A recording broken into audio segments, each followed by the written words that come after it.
1, 2, 3, 4. Almost the weekend and you don't know what to do.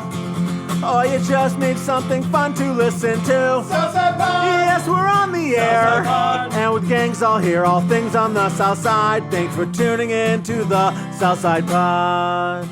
All right, I got a bad haircut. Yeah, I was gonna say. I mean, I didn't want to be mean, but I walked in, and I'm like, surprised he's not wearing a hat. It's like she put a bowl on my head. Like, this is somebody who cuts hair for a living in a sport clips. And here's the thing, I've seen this woman for years at the sport clips. Like, I haven't gotten my hair cut from her. I'm not saying that she's been my regular barber or hairdresser. Like, I actually go to a guy who like runs his own company in Beverly and broke his collarbone playing 40-year-old hockey. Yowzers. Yeah. And he's the fiance to my cousin. I feel terrible for him. When he comes back and he's finally able to get in the business, I'm going to throw him some free advertising on the show because he needs to get his business ramped up again. Yeah. But like, he's being lazy too, because it would be nice with the broken collarbone. I mean, I understand he's probably like in like some sort of one of those. Who knows? But like, get on a swivel stool so you're up higher and swivel yourself and cut my hair so I don't have to get bad haircuts. Yeah, because it looks bad. Were you in like one of those like little rocket ship chairs, like for the little kid haircuts? No, I went to a Sport Clips. Okay. I used to go to those places all the time, and they're not all bad. I used to go to them all the time. But now you go on, and I was like, okay, well, I got a bunch of things to do today, so I'm going to go into their app, which I still had, even though I haven't been there. I haven't been there in so long that when I went in, they thought I was a new customer. And the way my hair was cut last time I was there had been erased out of their system. Wow. So now I have to describe to somebody who doesn't have any notes, somebody who I've seen. I remember this lady, who seems like a very nice lady, being in the Sport Clips years ago the last time I used them. Okay. So I know she's been cutting hair for a long time. I don't know if she ever cut mine, but I've seen her walking around the place.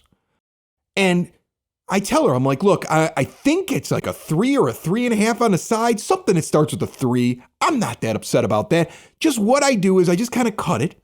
And then I throw a little bit of like, moisturizer or lotion in a thing. And I kind of like move it forward like this. And that's it. It's your basic, I used to have a cool haircut in the late 90s, and this is what it turned into at 46 haircut. I mean, the fact that you still have hair is good. So exactly. You're doing better than most of us. I told her, I said, like right here at the very tip, it's a little thin. You don't really notice it unless you cut it all the way back real short. Yeah. So don't do that. She's like, okay, fine. So now she's cutting my hair, Mike. And I can't see her cut my hair. This is the affliction with wearing glasses. Yes, I'm blind. I always wear my contacts when I get my hair cut. Well, I do that, and then I get a little hair in my eye. And then I got to whip the contact out, and then I'm in pain, so I just go with the glasses. And I just trust the person, and that's my problem. That's a mistake. Because I'm blind. Yeah. And she keeps swiveling, and she's probably waiting for me to say no, but I can't see anything. You're just blindly trusting her. Can't see a thing. Nope. I'm blind as a bat without these things. Okay, so she finishes. She's done everything. She's done the back of my neck. She's done around my ears. She's done the whole thing. It's the best part, the back. She spins me around. She goes, "What does it look? What do you like? Or how do you like it?" And I go, "Well, I can't see." So I take the glasses, I put them on, and my face must have been like, oh no. Like, God, what happened? And she saw the look. The problem that she had done, first off, she had taken my hair, and for some reason, me saying I go like this, she read it as a part down the middle of my hair that ran like this. We're too old for parts down the middle of our hair. What are you doing? You gotta hide the giant forehead. That's right. So I immediately take my hair and I start like, I do this, and I'm like, it normally comes down like this, and the moment I do that, it's straight across, like somebody put a bowl over my head, like straight across right above the eyebrows. So now I'm like, okay, I've gotten a bad haircut. It's that moment where you're like, I've gotten a bad haircut.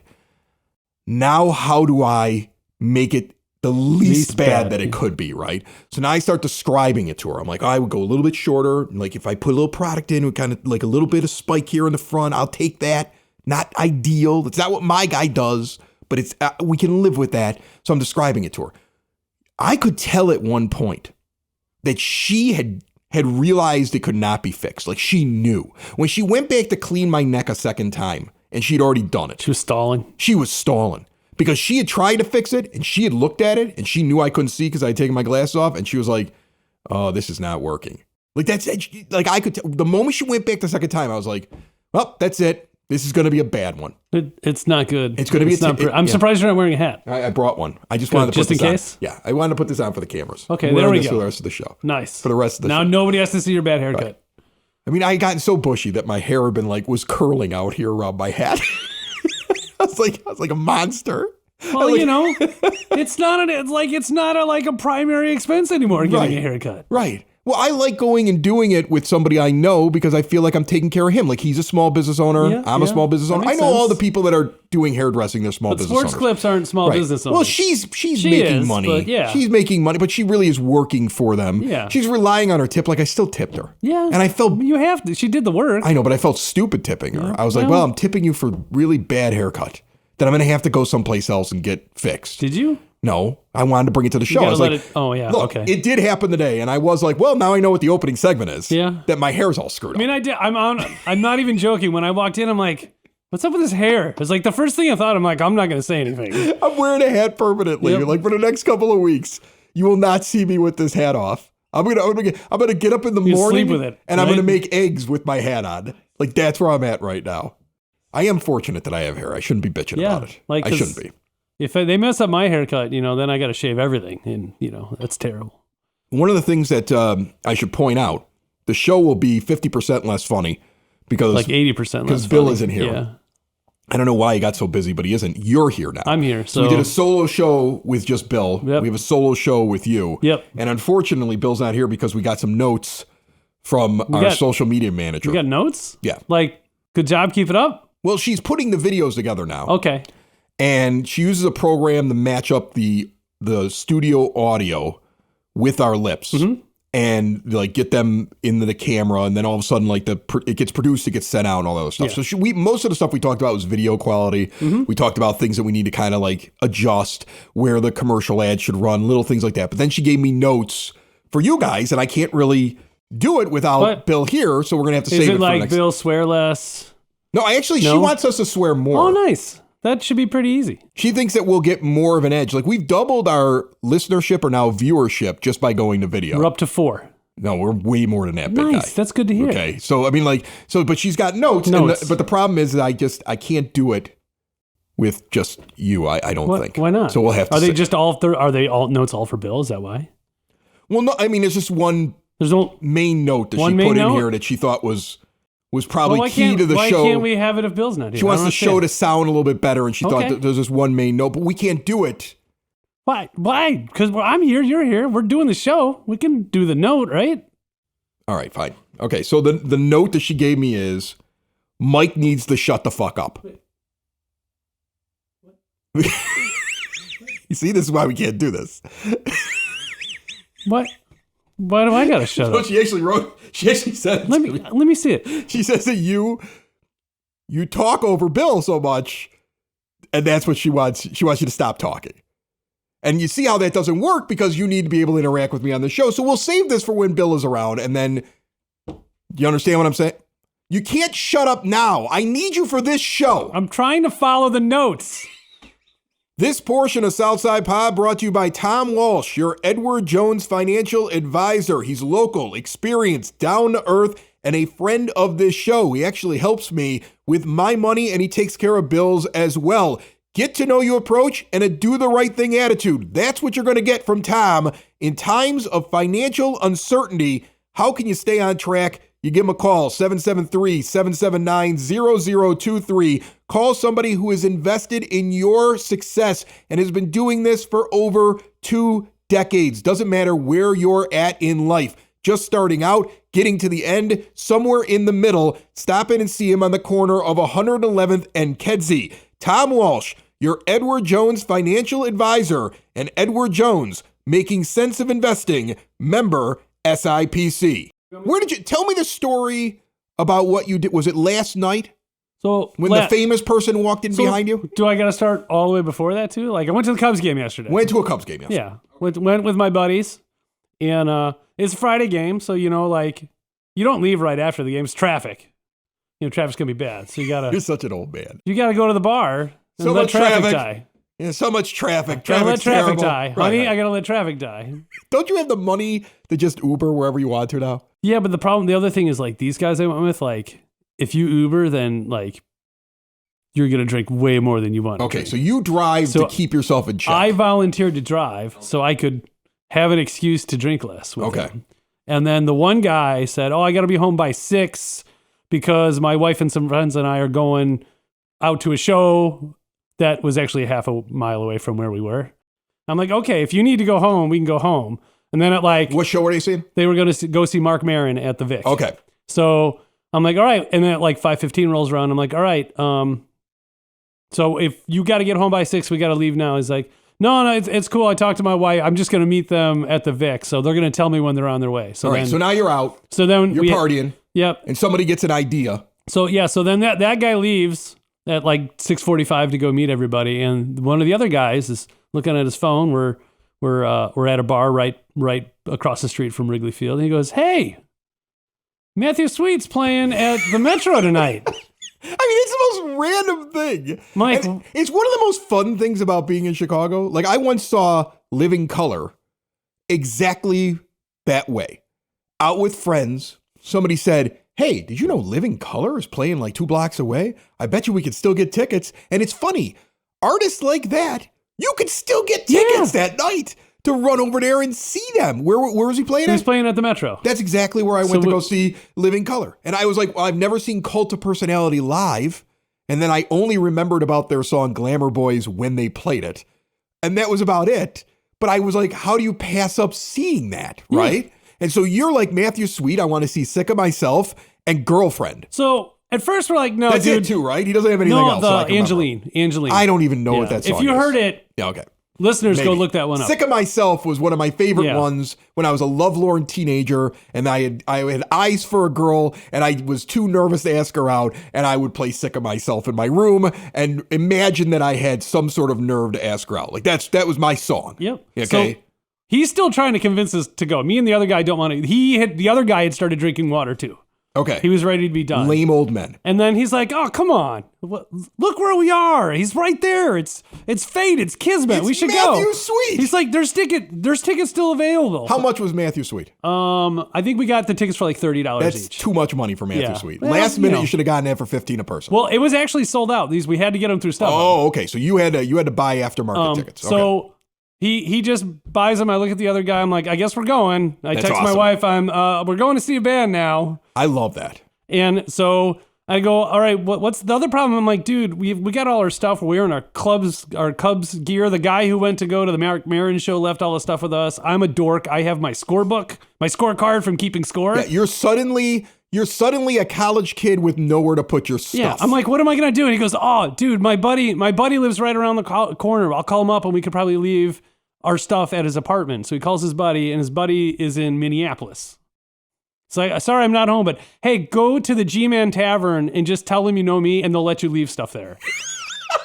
and he tells me this. I'm like, that is not going to work. Hold on. Go to this tavern, tell them you know me, drop all your crap there. It'll be safe. Yes, that's what he said. I would have said no to that. And I'm like, 22-year-old me would have said, sounds like a plan. 46-year-old me probably goes, will my stuff be safe? Did you look at your stuff and think to yourself, if I lose this, it's okay? I mean, it wasn't a big deal. It was a scorebook and like a hat and gloves and my reading glasses. Right. So you were like, all this is replaceable. I've already dropped $30 on Matthew Sweet to see 2 or 3 songs. Why not? So we go into the G-Man Tavern to do this. And like my buddy goes right up to the bar and like says it, and the woman just nods her head right away and takes all our stuff and sticks it underneath the bar and hands us around our drinks. You get drinks too? We got drinks too. Because his friend apparently goes there so much. Yeah, his friends got that they love him. And maybe it just got put on his friend's bill. If so, I'm sorry. I think Steve. Don't say you're sorry. He did it. Yeah. Let him do a courtesy. Yeah, that's true. At this age, let the person, if the guy wants the big time, if somebody wants the big time and they go, dude, go to this bar, mention my name. They'll take all your stuff. Good point. And then you get drinks. Yeah. If he wants the big time, you're right. Let him big time. It makes him feel good that he got the big time. That's how I see it. Now later on, you're out with him, buy him a drink. Yeah. But you don't owe him anything. No, it was hilarious. So then we have our drink and then we go to the show and it's all people our age. Yeah. And then the guy I'm with goes, hey, I know that dude like 3 people in front of us. And he goes up to talk to him. And I'm like, wait a minute, I know that dude too. So then we're just running into people everywhere. Okay. Ooh, I missed a spot. You missed a spot. I missed Keep a spot. going. Go back to where you missed. Back to the G-Man Tavern. We're Okay. sitting there. I got my back to the door. My buddies are in front of me. We're talking. Some guy walks in. They go, hey, Tom. They go, hey, Tom. I'm like, Tom, who do you know? Tom. Oh, Chris is making a note. I'm making a note for you. Yeah. Terrible at storytelling. Yeah, terrible at storytelling. Okay, who's Tom? It was Tom Ricketts. Owner of the Cubs. Tom Ricketts walks in. Hold on a second. I just want to point out that the whole point of the story was for you to get to the fact that Tom Ricketts, the owner of the Cubs, walked into the bar behind you. Yeah. And then later walked into Matthew's suite right behind you as well. Yeah, he did both you those partied things. with Tom Ricketts of the He Cubs. was at the Cubs game, too. Right. We saw him at the Cubs game Right. walking through the crowd, Right. too. You had basically the same day, except he's worth $1 billion or $3 billion. He has at least Right. $3 billion more than Right, me. exactly. He's definitely got at He's least got that at much. least $3 billion, But and I've got Tom $0 Ricketts billion. was like, after this game, I'm gonna go Yeah. to this tavern Yep. where you're getting your stuff and free drinks. Yeah, he didn't- Tom Ricketts is probably like, look at these guys. Yeah. They get to leave their stuff and they get free drinks. I'm Tom Ricketts. I don't get that. I think he left his stuff at his office across the street, probably, but Tom Ricketts maybe walks in not. with stuff. Hey, can I just leave this back here? Yeah. Okay. And he then, probably left it in the dugout. right, you and know. then he sees you at Matthew's suite. Yeah. Does he have similar seats at Matthew's suite? It's the Metro, so it's just So he's just in open. there. So he's just in there. He's just in Does there he among get us common people. recognized? Oh yeah, totally. Do you walk up to him and tell him things that you wish he would do with the team? Because I would do that to Jerry Reinsdorf. If I wasn't the one driving, Yeah. and I had more beer than I had, I probably would have done that. See, like if I got an opportunity with the owner of my favorite sports team, because I know the Cubs are your favorite team.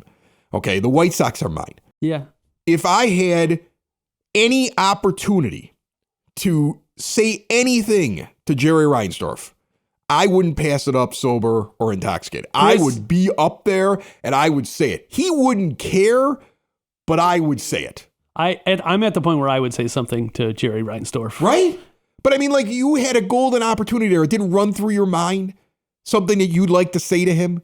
You need to spend more money on this, or you need to sign so-and-so, or you need to fire so-and-so. That didn't run through your mind. Stop being a cheap ass. Right, like you didn't. I mean, all you had to do was do that. You could have walked up to him. Think about it. You could have walked up with a drink, handed it to Tom Ricketts, and said, I wanted to buy you a beer because you seem to be poor. Whoa. Like you could have nailed him. I bought you this beer, Tom, and while he's saying thank you, be like, because you have shallow pockets. You can't spend properly on a team, so I figure you're out of money. Like, just zing him right there as you hand him the beer. And then be like, and this cost half as much as the beer I Right. bought 4 hours ago in your stadium. Exactly. Yeah. And then somebody that's in his entourage hits you in the back of the head. They drag you in the alley, and Probably. you're not And seeing. then I'm not allowed to go into Wrigley Field ever again. But it's worth it. It's worth it, Mike. And like that's not at the ballpark. So I think you could do it in a public I setting do it like at the that. ballpark. It's cooler. I do it anywhere.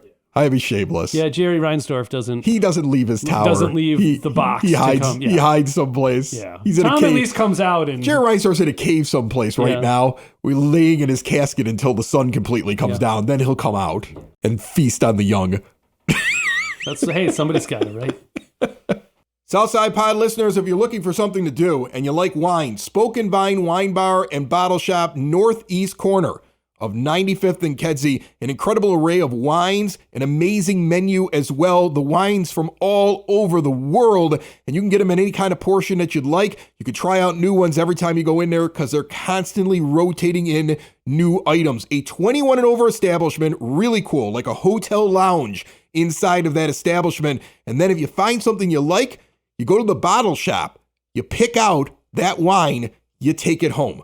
I don't know how you can't enjoy yourself at Spoken Vine, northeast corner of 95th and Kedzie. See more at spokenvinewines.com. Sitting down here at the 9-foot homemade oak bar, we have a guest again from Gaelic Park. We've been getting a lot of Gaelic Park guests over the last couple of months. But I love Gaelic Park. And as a Southside institution, there's so much going on there. I'm going to a murder mystery dinner in a couple of weeks. I still don't know who my +1 is for it, but they gave me 2 tickets. So I guess I have to figure all of that out. And Maggie Murphy is down here with me. How are you, Maggie? I'm good, thanks. Thanks for having me, Chris. It's always a pleasure to see you. Well, thanks for coming by. So we have a play performance coming up here in April, separate from the murder mystery thing. That is correct. So, and is there a night where they overlap with each other? There is. So there's a possibility I could walk into a completely different performance. There could be a real murder, and I could think I'm part of a murder mystery. Like, this is how I'm kind of piecing this together. Well, there's no murders and anyone could rob a bank. Okay, but what if there's a murder and I think that I'm at the murder mystery and I'm at your performance? That's all I'm saying. Well, then maybe you're not paying attention to all the clues. Okay, so How to Rob a Bank, which will be the play that you guys are putting on for the next couple of weeks. Tell me a little bit about this one. What's the background? It looks like you do everything. You can just go and see it. You can go and have the access to the pub, and you get some stuff. You can go and you can have buffet dinner. So it looks like it's like one of those things. Depending on how you want to plan out your evening, there's something there for you. Tell me about this. This is correct. So we've struggled also with the title because it's actually anyone could rob a bank. Anyone could rob a bank. Right. And it's a play by Thomas Coffey, and it's set in the 1960s in Ireland. And I'm going to say it preempted the whole, we had a conversation and suddenly your phone's picking up stuff and you're getting ads. The story is there's these three lads and they're sitting around the house talking about a bank robbery that occurred. And one ingenious idea says, anyone could do this. And he proceeds to describe the steps that you could take to rob a bank. And then lo and behold, it happens. And now the question is whether or not that person did it or somebody who heard the story. Exactly. And as they would say in Ireland, as my parents would say, 'tis true for you, Chris. So it's funny that you're talking about this. Bill has been down here on this program before we had video. And maybe I'll throw the audio somewhere in this episode of it, but he told a story as a fireman, when he first started about this. They went to a bank for somebody that was injured and the person was hurt and they were taking care of them. And then they were like, can you take these bags out to my car? And he was like, they were the heaviest bags. And I am convinced, we were all got back on the truck. We're like, did we just rob a bank? Like, did the person pretend they were injured so we'd walk out with all the cash? Now that wasn't true, or at least he never heard of it, but he remembered saying what a weird thing. And I think people are always looking at a bank. They're always standing in the middle of a bank. Not so much now because they look like lobbies to hotels as much as they used to look like banks where you would see the safe and they'd be standing there behind the bars or they'd be high up looking down on you at the tellers and stuff like that. But you do sit there and you think to yourself, could I pull this off? Do the cameras have me when I'm standing over here? Not that you would. Right. I clearly would because I think about that. Do you think about that? No. I worked at a bank right out of high school. Wasn't a good look for me. Yeah. It was very fun, and you have to remember, this was just out of high school, and it was a neighborhood bank, so it was interesting to say the least. I always felt during COVID that was the time to rob a bank. Everybody's wearing a mask. Now's the time to go make your move. Didn't do it. Regret that I didn't do it, but it seems like that would have been the time to do it. Yeah, you know what? Maybe during COVID because nobody wanted to touch any money. Right. So you might have been onto something there. You kind of walk in, you're like, I'd like to take this money off your hands. You start coughing. You're under your mask. They're panicking. They're throwing money across to you. I feel like you could pull it off then. That was the time to rob a bank. Now, this performance by the Gaelic Park Players, which I believe you do several shows a year, right? This group? We do a spring production and a fall production, and then we also host the performing arts stage during the Irish Fest. Okay. So this kicks off on April 12th. Correct. Friday evening. So you got April 12th, 13th, and 14th the first weekend. You've got the 19th, 20th, and 21st the next weekend. That is correct. The weekend after that is senior prom in this house. Oh. I'm staying out of the way. Whoa, exciting. I'm staying out of the way. Well, 18-year-old daughter. She's got her dress. She's got her date. The date's nervous when he's around me. Well, that's okay. Yeah, I like that. Right? Honest to goodness, when there's a boy who's not nervous around me who wants to take my daughter out, I immediately think there's something wrong with him. There you go. There's your suspicion. He should be nervous. I don't care if he's 6'4". Oh, he should have nerves when he meets the dad. Right. So I like this kid. Mm-hmm. All right. But that's coming the weekend after. But the 2 weekends beforehand, the 12th, 13th, and 14th, 19th, 20th, and 21st, we have Anyone Could Rob a Bank over at Gaelic Park here on the South Side. And it looks like 8 p.m. shows on Fridays and Saturdays, 3 in the afternoon on Sundays, only $15 to see the show. That is correct. Is this all ages? Is this adult? All ages. Okay. Yeah. If anybody wants to, if they could sit in the seat and follow along, you're more than welcome. Comedy or drama?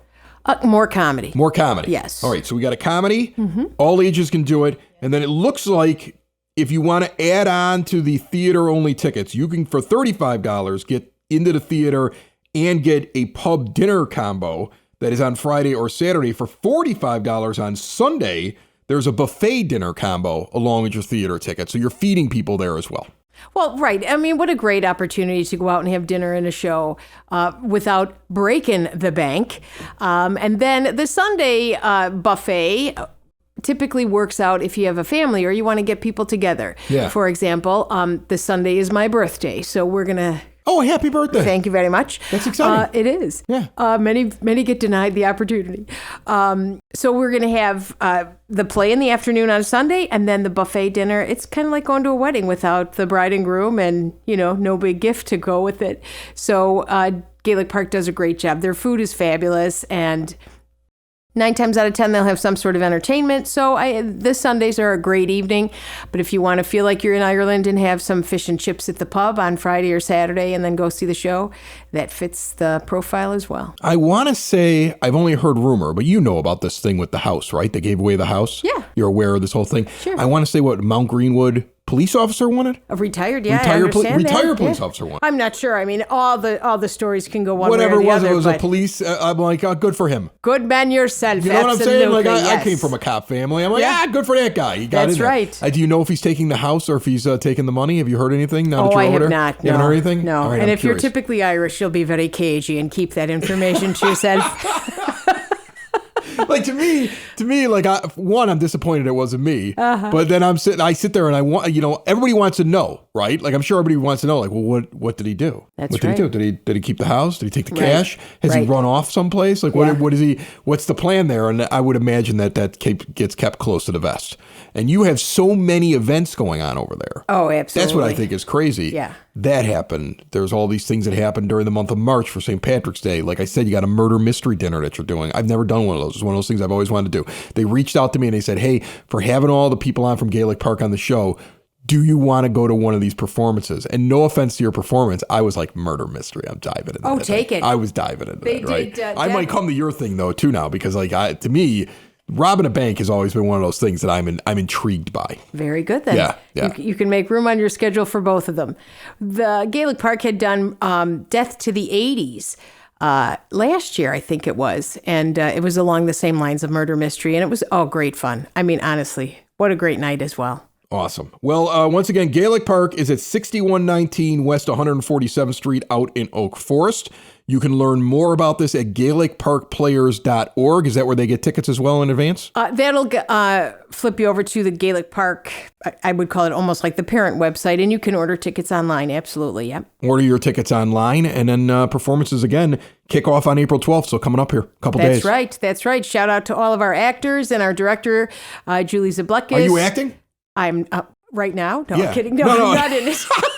Yeah, I'm pretending I enjoy this podcast, Chris. Well, you know what? I've been told I have a face for radio, so I'm doing quite well. If you like hot sauce, and I like hot sauce, the only hot sauce that we have here at the 9 Foot Homemade Oak Bar is sidsauce.net. Go to sidsauce.net and get yourself some hot sauce. They're right here on the south side. They grow the peppers in backyards around the south side. They develop the sauces right here on the south side. Many of you get the sauce delivered to your door for free. And again, it's the only hot sauce we have here at the 9 Foot Homemade Oak Bar where Southside Pod is filmed and recorded. Check them out again at sidsauce.net. Tell us about how you helped somebody rob a bank. A major bank. I'm pretty sure that I helped a woman rob a bank. Well, how did you do that? I'm a first responder, and a woman called 911. Right. Maybe they spoke to you. I don't know. Could have. Possible. If they did, they were put on hold and they had to listen to the broadcast basement. I guess they weigh. You helped too. They weigh gold bars and silver bars with a big scale, and they have like lead or weights to counterbalance it. And she dropped one of these like 100-pound weights on her toe and just absolutely destroyed her foot. Okay. So she's sitting in the vault. Like I had to go through like 9 security gates to get through there, and people are doing thumbprints and eye scans, and it was like DNA Terminator samples. 2 type stuff, Skynet stuff. You got to get a kidney stone So we test. finally get into this vault, and we're talking, there's money Right. and gold. Right.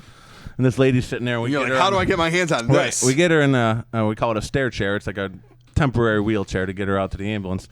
And she goes, oh, don't forget my bags. She goes, get my coat and my bags. So we give her her coat, and I look at her bags, and there are 2 duffel bags. Really heavy. And these things had to weigh 85 to 100 pounds apiece. Well, okay. And I went to just go grab them. I'm like, okay, I'll grab your bags. I'm like, huh? I'm like, Oh, it's like that movie Inside Man. Right. Like So, she's I robbing didn't say the bank. I didn't say anything. Great movie, yeah. We walked out of the security and then we get into the ambulance and I looked right at her and I go, "We didn't just help you rob that bank, did we? Like, what do you have in here?" I wanted some gold. Yeah, you're like, if we did, I just want 10%. Give me Right. the cut. Yeah, just give me a cut. One just give me gold my bar. piece. Yeah, That's just all give I me. want. Yeah, that'd be a great wedding present. She just laughed. Did She you just get laughed. one? She You went, didn't get one. Yeah, So- she You robbed the the bank. bank, Bill. You robbed the bank, crime. Bill. You robbed a bank, Bill. right out the front door. You were She the didn't one even who have carried toes it to out. begin with. What? Blew my mind. It's the South Side! It's the South Side! It's the South Side Pod! Thanks for listening! Thanks for tuning in to the South Side Pod! Y'all come back now, you hear?